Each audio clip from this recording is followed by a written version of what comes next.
Hello, Cortex again, and today, guys, I'm here with another anime review, and the review is to Shokugeki no Soma Season 2, Episode 4, guys, or aka Food Wars Season 2, Episode 4. Okay, guys, before I get into it, sorry for these reviews being late again. Reason this time here review because I didn't feel up to reviewing it yesterday because first I was playing Assassin's Creed. No lying about that.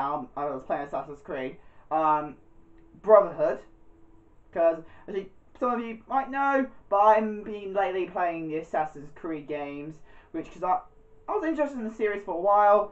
I finally got Assassin's Creed, the first Assassin's Creed the first game of Assassin's Creed. I decided to play that. I want to play the others. I played Assassin's Creed 2, and now I'm playing Brotherhood.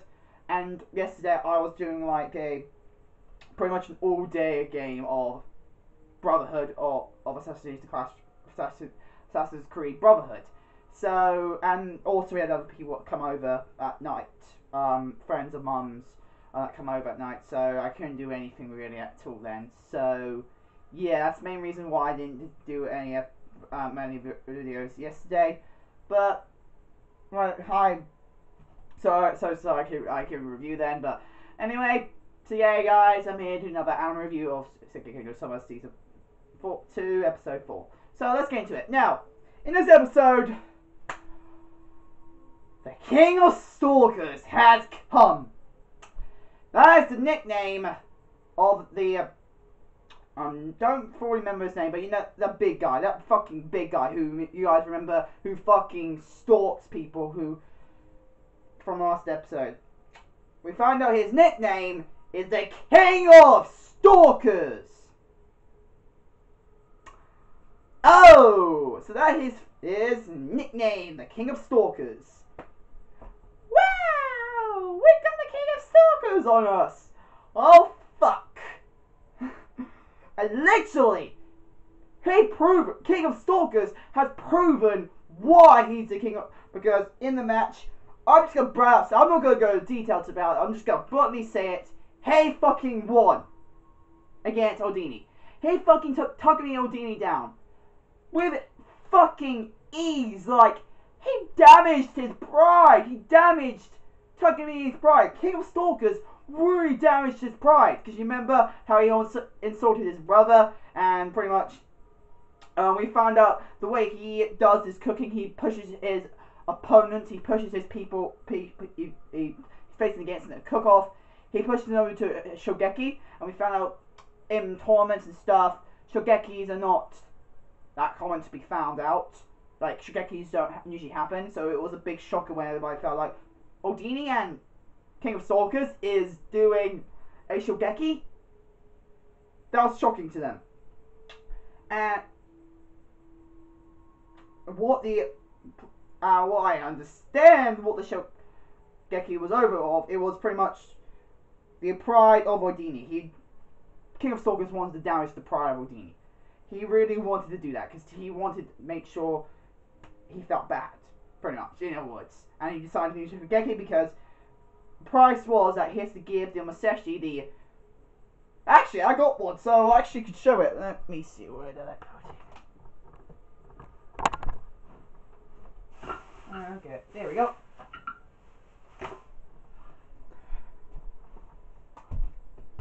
Pretty much, he wanted Odini's precious machete, Missouri, pretty much, you know, the twin-bladed, two-handed hold knife, which is quite fucking large as well, because this is what the normal this is like the normal size of it. Odini, don't forget, he has that very fucking big one that he shares with his brother. And that's what the Shokugeki is all about. And we know Takumi Odini really cares about his brother. He really respects his brother. And when he sees anybody insult his brother, you know what happens. And pretty much, as he lost, it pretty much made him lose his machine. His two-handed twin-bladed knife, which I got to say, that was important to him, and he lost it for a Shokugeki. feel bad for talking for Ordini. And what they were making, for what they're making, it was a speciality that's made by the Ordini restaurant. Like the Ordinis, they own a restaurant. The Ordini family own a restaurant, and they were very famous. And what they had to make was a dessert. And the King of Stalkers, he was making the same exact dish as Takumi. He was making the same dish as him, which is a bigger problem. It means a shogeki when it comes to making the same dish, that means the better cook, the better person who makes it the best way of cooking this specific dish they're making. Pretty much, and this dish they were making, this dessert they're making, it was a dessert they're making. It was a dessert. This dessert they're making was an Ordini speciality. It was an Ordini special. It was a recipe that only the Ordinis knew pretty much how to pull off.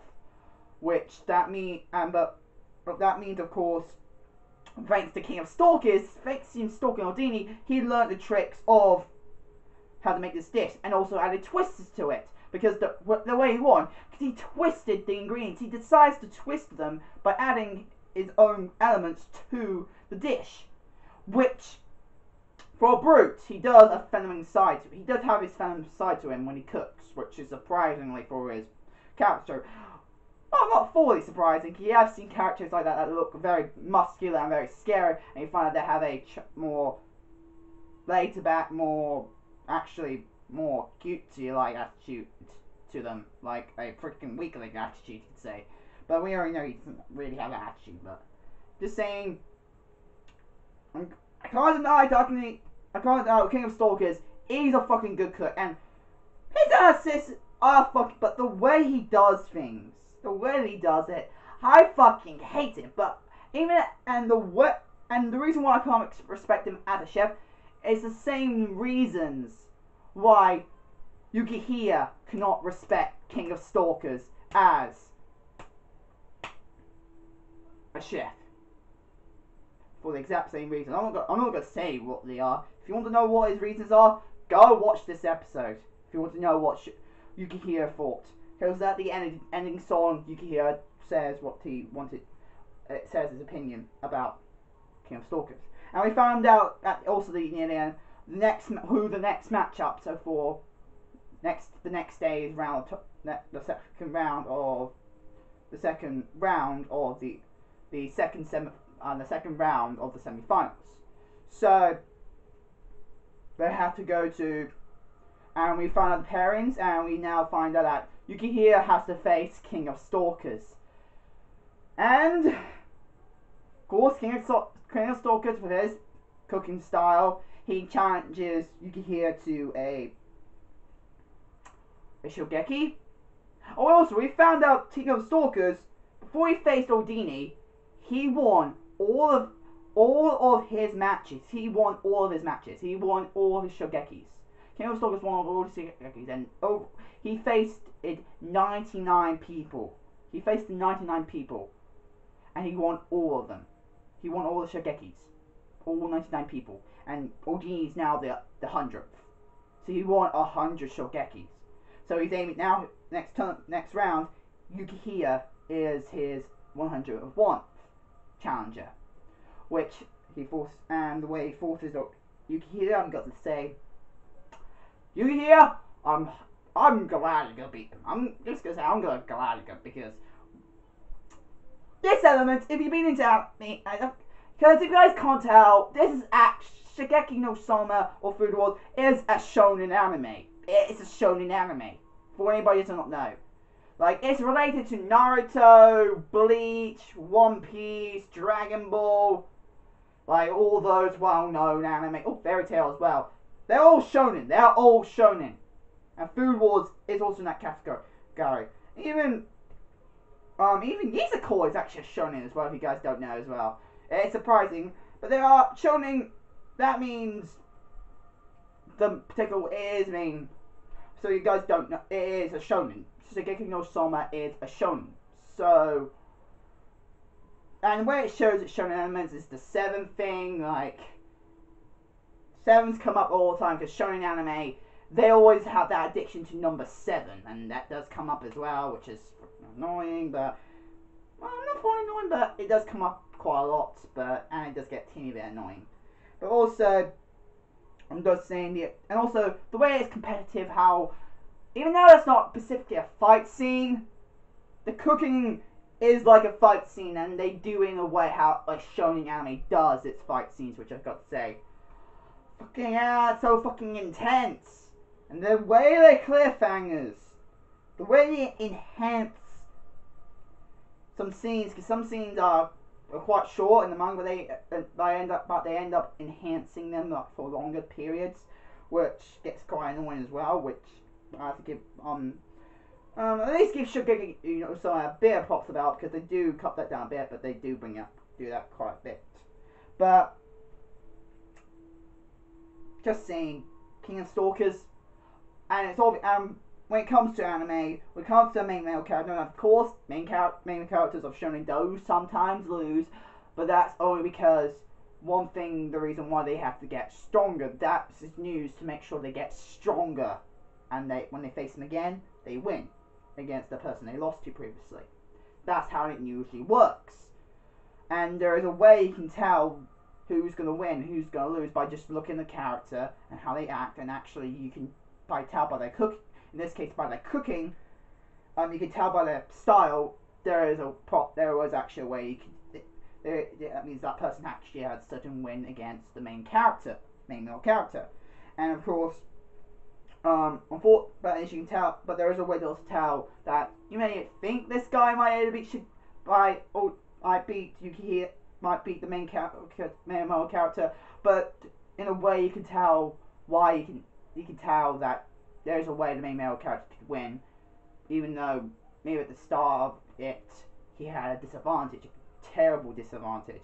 There is a way you can win, and the main reason is actually look at the opponent. Look at the opponent. Look at what the main character has to face. He doesn't have that deep in emotion effect on you. He doesn't have that deep emotional effect on you. What I found out when it comes to shonen anime, characters that look so undefeatable at first, for some reason the main character wins, is because if you think about it, these guys that look so undefeatable are a bunch of weaklings. In a way, you can tell. There is a way you can easily tell that by just looking, and they're just so overreactive. The most less overreactive characters, who, again, like they said, they do show their skill. They do show their skill why they're one of the best, and why they do and how they do it. But majority of the time, they're overreactive. Like when you see these characters that show their personality, that shows their dominance. This one element, that element always shows the main male character is going to win, unless they cut the North shonen trope. But unfortunately, this shonen trope is unfortunately present in the anime. This is actually present in the anime. Unfortunately, this shonen trope. But if it did not have this trope, the trope of because I remember correct, Boku no Hero Academia didn't have this trope. Like, usually the main male character in Boku no Hero Academia, he, unfortunately, how you can tell that trope will not be there is because the person who actually inherits the trope, which was All Might, and thanks to All Might not being that kind of person, that's the reason why that trope did not be there, because technically All Might is what the main character should be. From someone who looks about to be that they know just big bouts of power, boom at you. That's pretty much what it's going to. And unfortunately, with also Haku, he did not. You can tell that. You can easily tell that how weak Haku was in Boku no Hero Academia, which, when it comes to Soma, you can actually tell he's strong. And characters you can usually tell that the male characters you can tell Naruto, even though he had a lot of experience around him that made him look stupid and weak. Some reason you can tell before he even showed his 9-tail powers, he was strong. Same with Goku. Same with Ichigo. And with Natsu. By just looking at them, you can tell they're actually strong, not weak at all. But when it comes to Aku, you can tell he's weak. He was weak. And yeah, that's the thing. When it comes to, and so unfortunately, he unfortunately had that trope that the main male character might not seem tough, but if you can tell by somewhat in his body structure, there is a way, even like I said, like over the top looking powerful, you can tell they're more likely to be weaker against the main characters.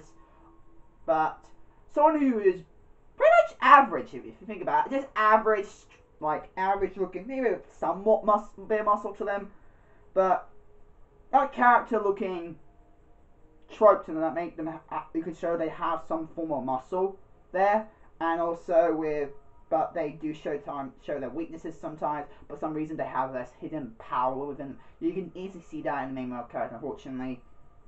That's what Soma has, that's the reason why you can easily tell that Soma is going to win. Now what Soma betted for the Shogeki, he didn't want the machine. Because this is what King of Stalkers offered. I'll challenge you for your personal knife. Your personal knife.